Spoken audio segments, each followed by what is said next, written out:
In the last episode, I talked you through the plan for the Ultimate Garden Workshop series, and I cleared the area where the workshop was going to be built. In this episode, I want to explain the most crucial aspects of planning permission and building regulations, specifically as they relate to outbuildings. So what is the difference between planning permission and building regulations, and why are they so important? Planning permission relates to the impact that your structure will have on the surrounding area. Things like the cladding that you use on the outside of your workshop, the overall size, as well as the impact that this might have on your neighbour's view. Whereas building regulations are more focused on whether the building is safe, accessible and built to a certain health and safety standard. Things like making sure that your structure is fire resistant or making sure that you're using strong enough timbers on your roof. And it's crucial that you consider both of these before starting your build, as being in breach of either of them could mean costly rework or at the very worst having to tear down your structure altogether. In order to apply for planning permission, you are going to need to log on to the planning portal website and make an application to your local council. And this application will set you back £260. A workshop in the eyes of planning permission is classed as an outbuilding, and so are sheds, greenhouses, garages, as well as other garden buildings such as swimming pools,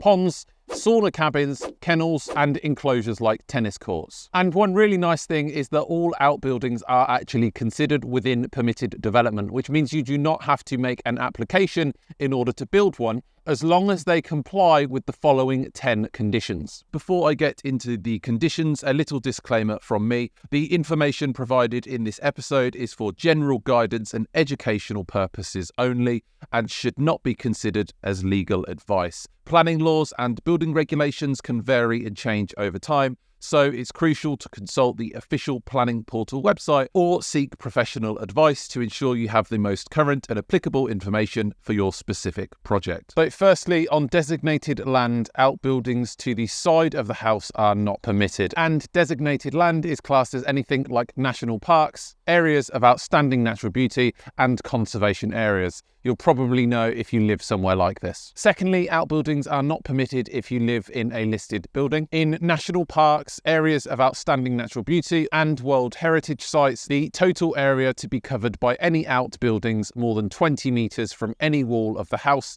must not exceed 10 metres squared to be a permitted development. Outbuildings are not permitted if they sit forwards of the principal elevation of your property, and basically that just means in front of your house. So if you do have a front garden, you can't put it there without planning permission. And if your house was built before 1948, then they will class the front of your house as whatever it was on that date. Outbuildings and any other additions must not exceed 50% of the total area of the garden space that you have available. And this includes sheds and all other outbuildings, as well as extensions to the original house. Number 6, to be a permitted development, your standalone structure must not have a microwave antenna. And I've got to say, in 2024, that's pretty laughable. Who uses an antenna anymore? Everyone's just got Wi-Fi. Outbuildings must be a single story with a maximum eaves height of 2.5 metres and a maximum overall height of 4 metres with a dual-pitched roof, or 3 metres in any other case. If the building is within 2 metres of the boundary line, then you are limited to a 2.5 metre height. And in my opinion, this is one of the most important conditions, so make note of this and we'll talk about it more in the next episode. 9, balconies and verandas are not permitted development. Raised platforms such as decking are permitted development, provided they are no higher than 300 mil. And the last one doesn't really have anything to do with outbuildings, but I'll include it for the sake of being thorough. Containers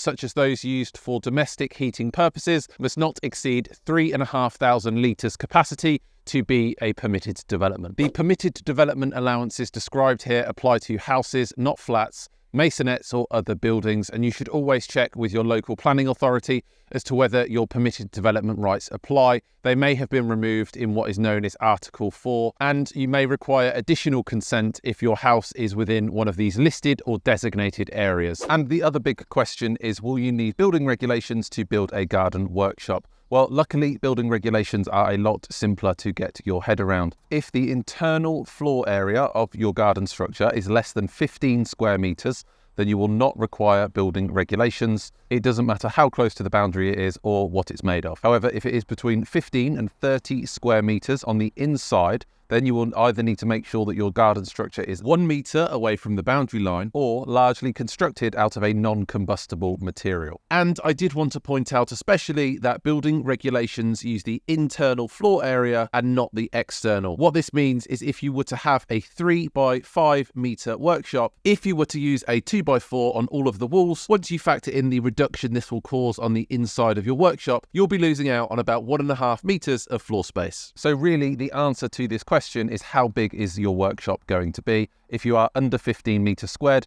then you do not need to worry about it at all. And if you're in between 15 and 30, then there are some considerations to make.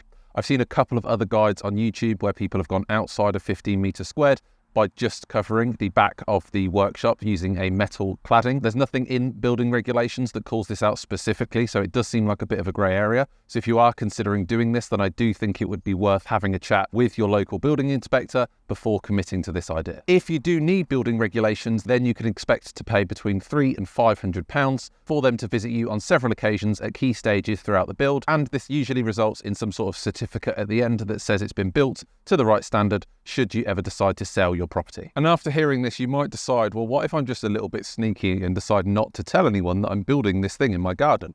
Well, you absolutely could do that, and in all likelihood, you probably would get away with it. And whilst there is an argument that could be made for doing that, I personally wouldn't recommend it. After all it takes is one person to complain, and then you are going to either have to rework your entire building, or in the worst case scenario, actually tear it down altogether. And perhaps I'm overthinking it, but I personally would sleep a lot better at night knowing that I've built this in such a way that it is exempt from both planning permission and building regs, or if it's not, that I've actually gone through them in the right way so no one can ever get you to tear it down. Now, all of this being said, if you do decide that you want to build a bigger workshop in your garden, then absolutely do not be afraid of going through either planning permission or building regulations. They are standard processes that have been built to be simple and fairly straightforward for the average person to go through. I certainly don't want to come across like these are two evil concepts that you want to avoid at all costs, because that is not the case. I do, however, recognise that most people do not actually need something bigger than 15 square metres on the internal size, and therefore making the considerations early on that allows you to avoid doing both of these